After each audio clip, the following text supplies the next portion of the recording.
বন্ধুরা, বিশ্বকাপের আগে দেশের মাটিতে নিজেদের শেষ ম্যাচে দারুণ জয় পেয়েছে আর্জেন্টিনা।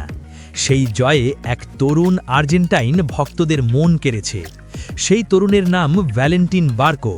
হয়তো এই বার্কোই আগামী দিনে আর্জেন্টিনার সবচেয়ে বড় তারকা হয়ে উঠবেন। আর্জেন্টিনা জাতীয় দলের জার্সিতে নিজের প্রথম গোল।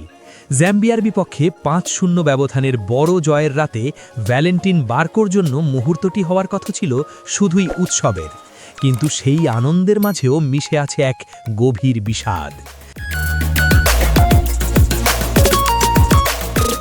নিজের প্রথম গোল, বিশ্ব চ্যাম্পিয়ন সতীর্থদের নিয়ে গর্ব আর প্রিয় বন্ধু জোয়াকিন পানিচেল্লির ইনজুরি নিয়ে মুখ খুলেছেন এই তরুণ তুর্কি। ম্যাচ শেষে সংবাদ মাধ্যমের মুখোমুখি হয়ে বার্কো তার অনুভূতি শেয়ার করেছেন।